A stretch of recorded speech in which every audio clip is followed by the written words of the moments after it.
This right here is Tag Heuer. They sell luxury watches. That's just probably what they're most famous for. They obviously have other products as well, but watches is what they're known for. Let's go ahead and take a look at what trademarks they have.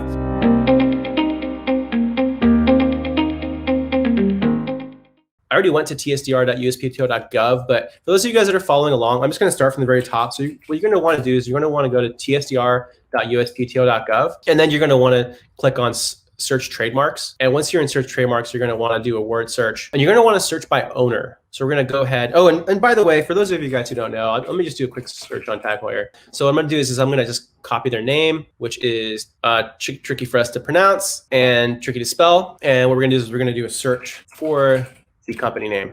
And we're going to select owner name and address. And again, you guys can do this at home for any company that you're interested in. Remember, this is all public records, public information. Okay, so we can see here we have about 30. Some of these marks are dead. Let's take a look at the very first one. So this looks like probably the original. It was filed in 1966, so quite old. They filed in the US, because it's Section 1A filing, and it was registered in 1967. So fairly old brand. And as you can see here, it's a Swiss company, later changed its name, changed ownership, but this is the original mark. And again, this mark is actually dead. It expired. I believe it's because they added the tag. And again, we're not going to see a whole lot in terms of records because this is such an old mark. Kind of cool though to see what it looked like back in the day. Let's take a look at some of the other marks that they have. A lot of these, for you watch enthusiasts, you'll actually probably recognize some of these names. Like this is the Formula One. It's a famous chronograph that they sell. Again, this is covering watches under class 14. If I had to guess, I would say probably all of these marks involve class 14, maybe with a couple of exceptions. Let's see if we can see. This is a really old mark relatively. 1986 is the filing date. So one of the problems with such old marks is that you're going to have a hard time seeing specimens, but that's not entirely true because they continually renew it. So one of the cool things about trademarks is that as long as you continually use them and as long as you continually file renewal paperwork, your mark is going to remain active and live. And again, this is right here, Formula One right here on the side. You see that's the mark that's clearly displayed on the goods. Let's keep checking out the marks, see what else we can find. So this is, okay, now this is their core mark. So this is the mark that you're going to see on their website, as you can see here, and on their products. And again, this is covering time measuring instruments. Interesting, under class 9, and then also clocks and watches under class 14. So, okay, this is actually really interesting. So it's not just class 14, but it's also class 9. And the reason why they're going under class 9 is because these are timepieces that are used for keeping time in professional settings, right? So as you can see, time measuring instruments, it's not just a watch, it's a time measuring instrument. So they're probably using this in professional sporting events. And so that's why they also cover their brand under class 9. So that's interesting. And again, they also have some apparel marks. So for example, t-shirts, polo shirts, sweaters under class 25. Actually, just out of interest, I think it'd actually be cool to see what specimen they submitted for class 9. Let's see if we can gather that information just by looking at what specimens they submitted. So again, this was submitted in 2018. Looks like they submitted 6 pages. Let's see. So oh, here we go, right here. So sports timing equipment, right? So this is obviously a very high-end instrument that's used for, it looks like ski for winter sports. And these sports, obviously every millisecond counts and mean the difference between winning a gold and not. So it would make sense that they would want to have these special high-end timing instruments for such events. So again, kind of interesting. So not just class 14, but we're also going to see items under class 9. Let's see if we can check out for other specimens they submitted. What is this? Oh, this looks like apparel. So this looks like clothing. Okay, so there you go. There's the mark right there. There's a label, mark clearly appearing on the goods. And then also, let's see if we can find another watch. Let's see what this is. Here we go. So this is the Calibre 5, common watch. For you watch enthusiasts, you'll know about this watch. So there it is. Oh, and actually, this is interesting because they actually identify where the mark actually shows up. So as you can see, it's right above the dial on the face piece. So that's the core mark. That's the core Tag Heuer mark. And I think a lot of what we're going to see now. So some of these are dead. Again, this mark is dead here, professional sports watches, Tag Heuer. So this one's dead. This one's under class 28. So this is covering baseball gloves, golf gloves. It looks like they probably stopped that brand. What's interesting about marks is that as the company phases out products, what they do is they don't always maintain the pendency of all their all their brand names. So sometimes they fall out. So for example, this is another example. So class 3, so pre-shave, aftershave lotions, toilet soaps. This was canceled. Again, same with leather goods, sporting bags, backpacks. These have also been canceled. I have not heard of this brand, but it looks like this is also for chronographs. Okay, also abandoned. Leonidas. I'm not sure if I'm pronouncing that right. So you watch enthusiasts hopefully won't get on my case. So this is the C Racer. So this is covering horological instruments and chronometrical instruments.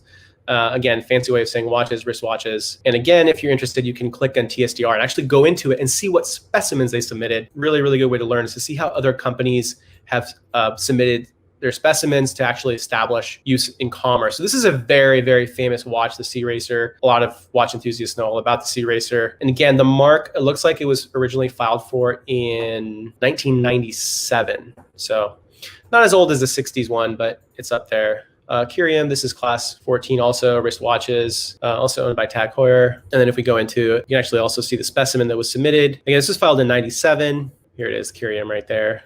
Let's take a look, see what other marks we can find. Okay, so this mark is live, it looks like.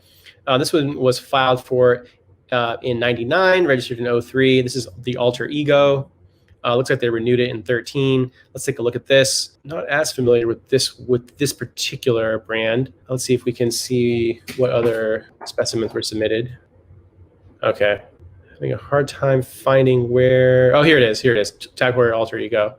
So there you go. Again, we have some more Tag Heuer marks right here. It's covering class 9 items. Oh, interesting. A bunch of these were also canceled. So pens, stationery under class 16. Oh, looks like they even made games. Oh, looks like, oh, wow, they had electronic mail and paging services. Interesting. And an instruction in automobile racing.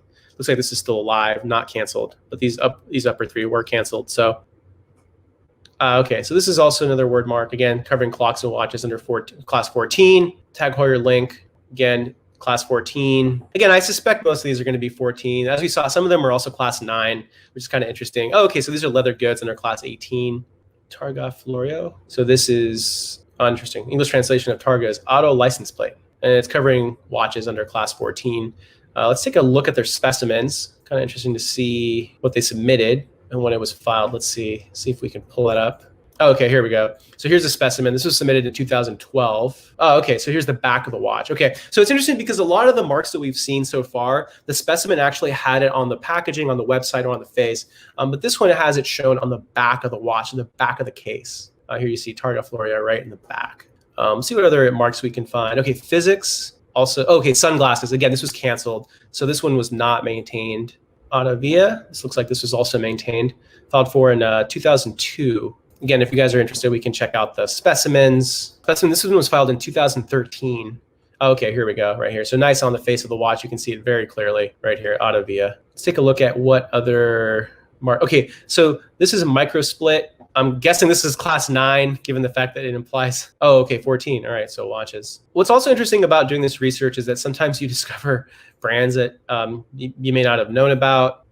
Okay, so this is a timing solution. I'm actually kind of surprised they didn't file this under class 9 because as you guys saw in earlier marks, for the high-end precision timing instruments, you saw that they also filed under class 9.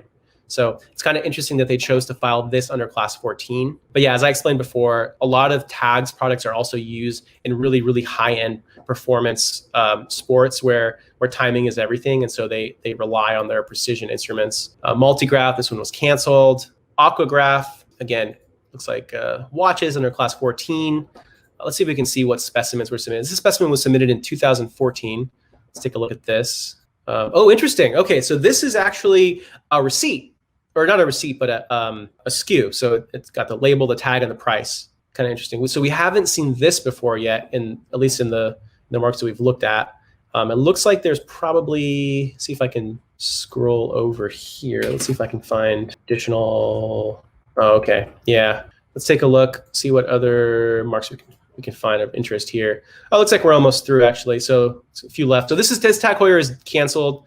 Looks like this is class 3. So soaps, perfumes, oils, fragrances. And then the Mansa, Tag Heuer Mansa 14, also canceled, no longer being used. And then there's the micrograph, which we looked at before. And this is class 14. And then back to the Heuer, just the plain word mark Heuer, optical goods related basically to glasses. And this is 07, so a little older. And then this Heuer, also word, is going to cover your leather goods And then clothing also under class 25, and this was filed for in 2005. A micro timer, okay, so class 9, so time measuring control instruments. Interestingly, this was canceled, and they've only maintained their timepieces and chronographs on watches under 14. So another interesting thing is if you'll notice the change in ownership. So the LVMH Swiss manufacturers, so its last owner. If I had to guess, probably this was a result possibly of a purchase, maybe. Micro timer, Tag Heuer. Aqua Racer, another very, very famous brand by Tag Heuer. A lot of watch enthusiasts are, I'm sure, very familiar with this. Again, this is filed outside the US first. We know that because it says 66A, filed foreign and then went into the US. This is the V4, also foreign filed initially. And again, this is covering jewelry and also watches. And then Diamond Fiction. This is dead. So this is not maintained. Also an LVMH original lead listed owner. And Vanquish, also both canceled. Just for the sake of research, let's just take a look, see what other interesting things that we can find. Okay, looks like LVMH owns a lot of these high-end brands. Interesting, maybe we can do some research on them in future content. So that's Tag Heuer. We just looked at all 30 of their marks. I hope you guys found this useful. We looked at both their live and their dead marks. Just out of curiosity, I also did a search for patents to see if they had any design patents, and they didn't have any. But I think we're going to do a lot of follow-up episodes on watches because obviously a lot of resources get spent on watches. There's a lot of watch enthusiasts out there, and watches companies have very clever ways of protecting their IP. And what we're going to see in upcoming content is that they don't only rely on trademarks; they also file for design patents and patents actually, because the instruments themselves, a lot of them have very, very complicated technology. And so, yeah, I think we'll see a lot of really awesome content around watches. In addition to a lot of other content coming up. Thank you so much for watching.